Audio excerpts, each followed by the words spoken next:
Hello everyone, tonight on the program, a boost for Ghana's automotive industry. The Trade Minister opens showroom of vehicle assembling firm Zondatech.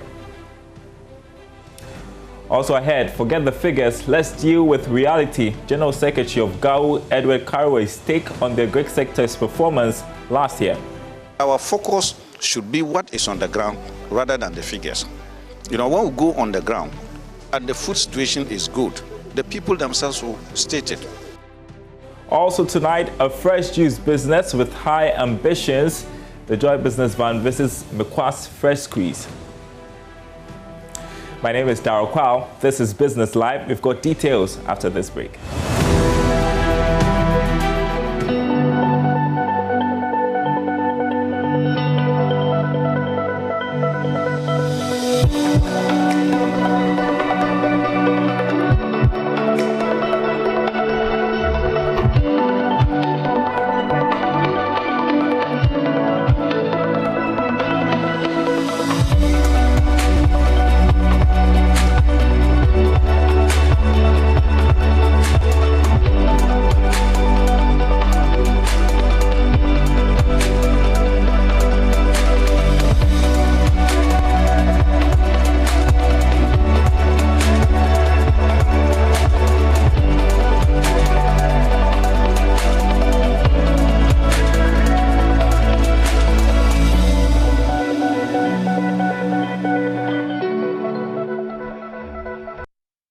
Cocoa and gold in red, as you just saw. That's how we are ending the day on the commodity market. Tonight, we begin from the automotive industry, where we're hearing that Ghana is hopeful of becoming the automotive hub for Africa in the near future, with a focus on industrial transformation. According to Trade and Industry Minister Alan Kyerematen, the entry of some key manufacturing firms into the country has boosted the country's policy drive towards that agenda. Mr. Kyerematen was speaking at a short ceremony to open the Accra branch of Zondatech Limited, a special purpose vehicle and truck assembling company in Ghana. The opening of the Zondatech Service Center and showroom is part of moves by the company to take advantage of the country's automotive development policies to expand its presence in Africa. Minister for Trade and Industry Alan Kyerematen believes that the move will open up opportunities for many Ghanaians to be employed as part of the industrialization agenda. He hopes that Ghana will soon be the hub for the automobile industry in Africa, an agenda being pursued by government. So the start of the assembly industry in Ghana is pointing Ghana to a very bright future. And hopefully, in the very near future, we hope that Ghana will become the hub for the vehicle and automotive assembly, not only in West Africa, but on the whole continent of Africa. Meanwhile, the minister also hinted that government will reform the educational system to conform with the industrial need of the country. This, he thinks, will help to deal with the unemployment situation. We are also going to transform the content of our educational sector and the curriculum. Because if you consider all the industries that I've just been talking about, we need to align our education to provide the type of manpower resources that will feed into our industrial transformation agenda. So what we are doing here now is part of an integrated program for the transformation of our country. Managing Director of Zondatech Ghana, Madam Yang, said the company wants to get closer to more customers in its service delivery, hence the new showroom. We always say customer first, service foremost. So, when the vehicles will sell to different parts of the country, we want to establish a service center, a sales center there to come closer to our customers, to do our best service for them. That's why we always say Zonda the best. So, like in Tema, we have our headquarters. we see that in Accra, we also need one center there to get closer to customers. Then we have one in Eswam. Now we're building one in Kaswa. We have one in Takrady. We are building one in Kumasi, and we also have one in Tammany. So by doing all this, we are very close to our customers. Ebenezer Sabute's report for Joy Business. Automotive industry taking shape there. Now, the Ghana National Chamber of Commerce and Industry has made the recovery of businesses its major priority. With COVID-19 crippling some businesses, President of the Chamber, Clement Osei-Amarko, says a policy proposal to government to explore business recovery strategies is in the works. He spoke at the inauguration of the Chamber's Council of Elders. Of this council moving forward is that after conference, we will have to put in the council as we are established by legislative instrument 611 to put a council that will direct us into being focused into the future. And we also need their mandate in whatever that we do. So we have to bring them together today to inaugurate this council for that purpose. Some of the things that they do is that a lot of decisions that we take rest with the council. And so it's like you establish an institution without a head. And so according to our organogram, they head the entire chamber. And then we are running it for them in their absence. And so we need to account to them and then make sure that whatever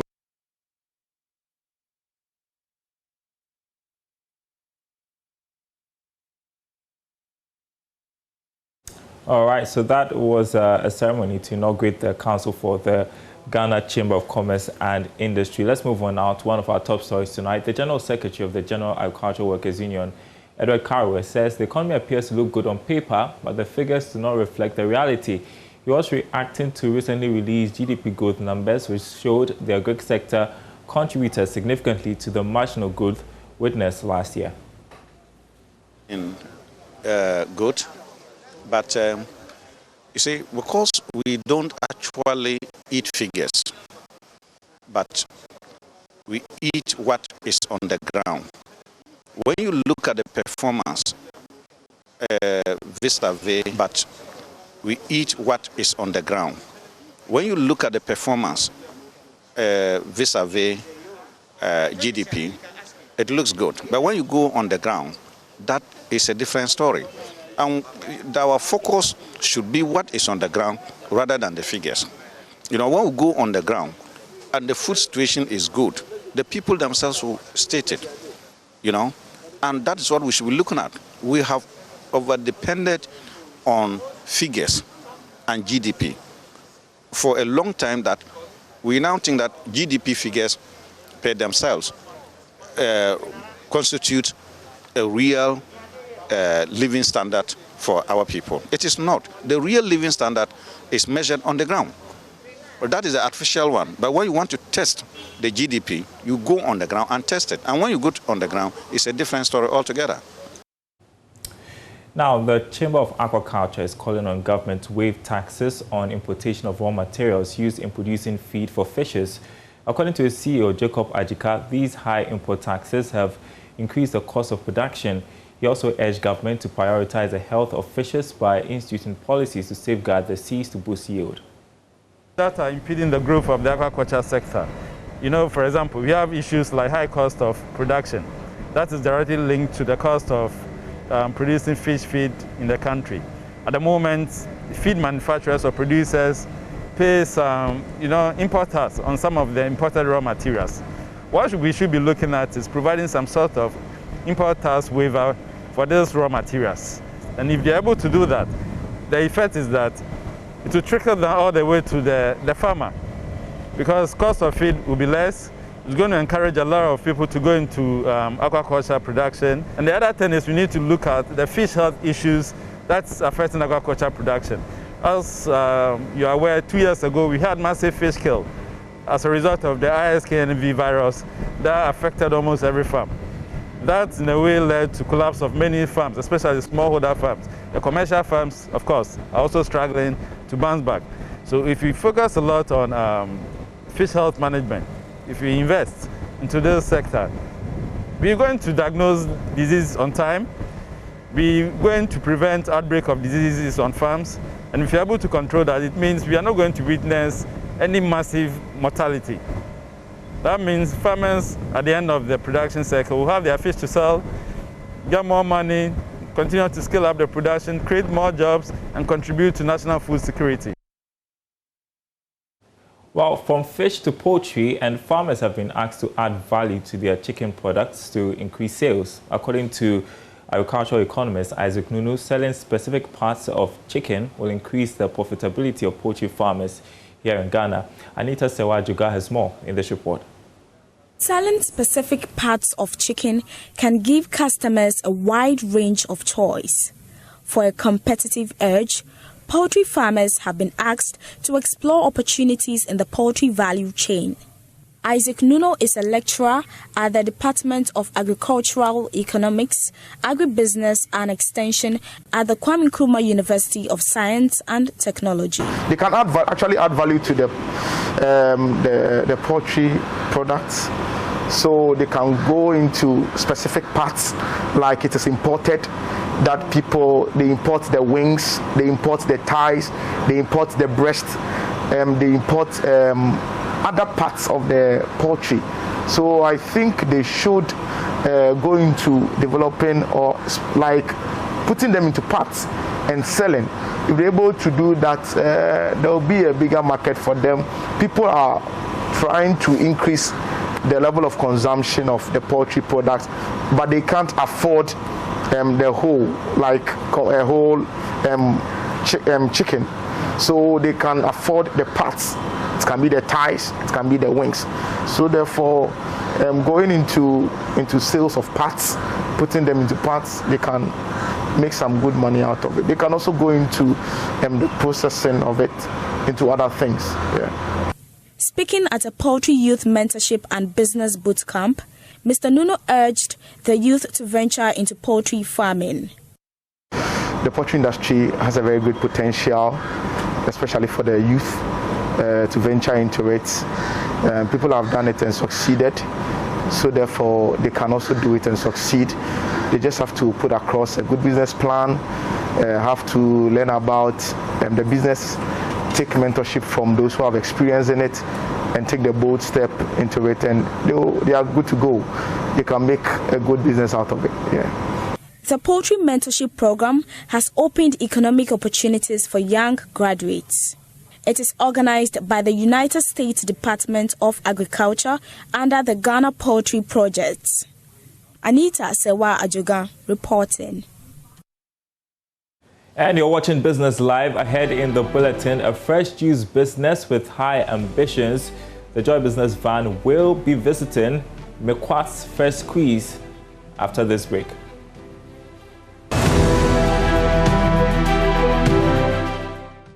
On today's edition of MoneyLab, we continue our series on the factors that you need to consider before embarking on your investment journey. In the last two episodes, we looked at knowing your investment objectives and knowing your risk tolerance level. For today, we want you to consider knowing your investment horizon before you start any form of investment. Are you looking at investing in the short term, medium term, or long term? If you are looking at the short term, then you are looking at 0 to 2 years. If you are looking at medium term, then you are looking at 2 years to 5 years. If you are looking at long term, then we are looking at 5 years to 10 years and beyond. Whatever your timelines are, talk to your investment advisor before you start the journey.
right, and so that was a look at stories making headlines internationally. That one about an increase in demand for condoms getting a lot of attention here in the studio. I don't know why. But tonight, let's talk about the Joy business van, the story of Yaba Minta, who decided in 2018 she would start making fresh juices. Now, what she thought was going to be something small for just family and close friends has now become a flourishing business, and she's already thinking of going global. Ya is owner of fresh juice startup Mequats, and she's a feature on the Joy business van tonight. It's easy, doesn't it? A fresh juice business. Get your fruits, squeeze and bottle them. Not quite.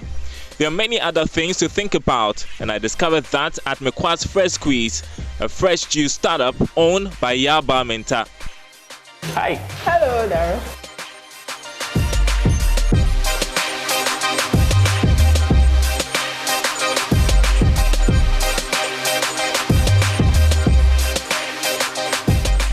First, I get a tour of a production facility. This is the 30-liter blender. It crushes all the fruits into juices before we sieve them. Okay. Yeah. And these are industrial blenders, orange juices, and our fruit extractor. So depending on what fruit you are... Yes, basically, yeah, we use it for those who want light juices. Most people don't want their juice very thick, so you use it, you get the juice very light. Okay. Yes. And we head next to the fridge. Yes.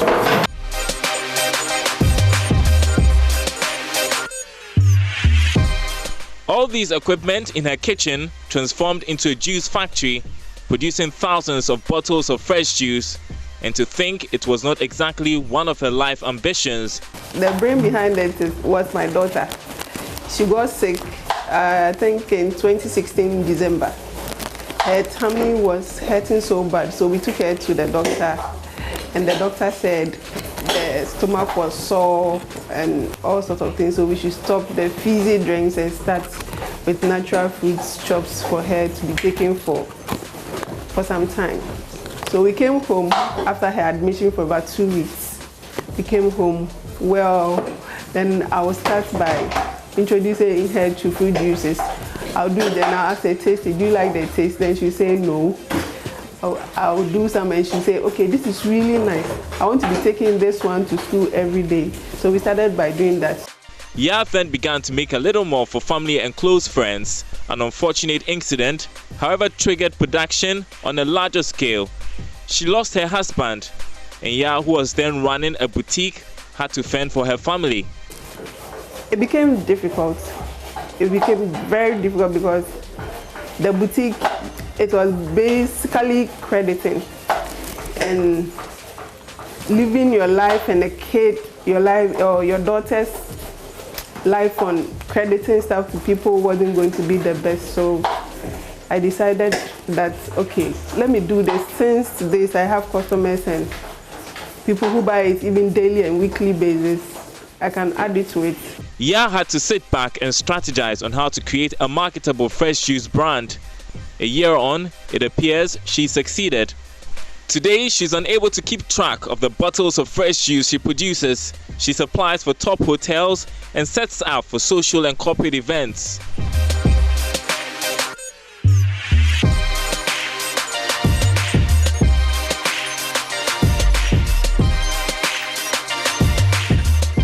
As simple as it may seem, Ya and her team go through a lot, from getting fresh fruits to processing, packaging, storage and distribution. What keeps Mequats ahead of the market is its unique taste and fruit juice recipes, about 12 varieties in all. It can be challenging though. So our main challenge now is the power outages. You'll be in the middle of production, then poof, the power goes off. Then you have a timeline to meet, especially with the hotels. They need it for their breakfast, and you can't go and tell them, give them excuses. Yes, otherwise you're going to lose your contract and all that. So it's a major challenge now, and funds to also expand. When normally it's a startup, banks are scared to really invest and give you that huge amount, or an investor is afraid to give him bigger money, not knowing the next step. Fruits are easily perishable and fresh juices have a shorter shelf life. That means Ya and her team have to be proactive in marketing, and social media has been very helpful, catching the attention of celebrities. She tells me she is fulfilled. And the feedback we get from our clients, it's super. It's something to boast of. So you are there and you get a call. I tasted the juice from this social person and it was really nice. I want to order. That gives us like the strength and all that to push ahead and do it better each time. Yeah. Ya is currently supported by her family in production, but she has a bigger vision for Mequats to build a global brand. We are working hard to be the best in the juice industry, both locally and internationally. We want Mequat to be recognized on all shelves within Africa, outside Africa. Like you go to everywhere you meet Mequat fruit juice. That is our vision in long term. Yeah.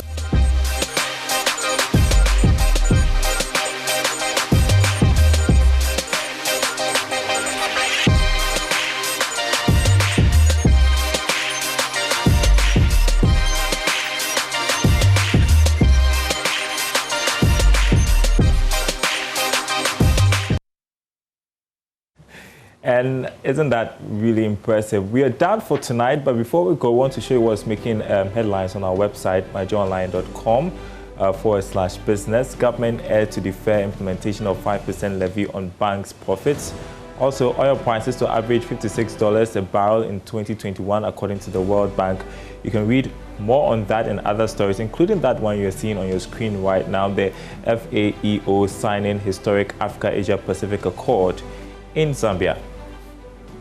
My name is Darryl Kwao. Thanks for watching. We're back same time tomorrow.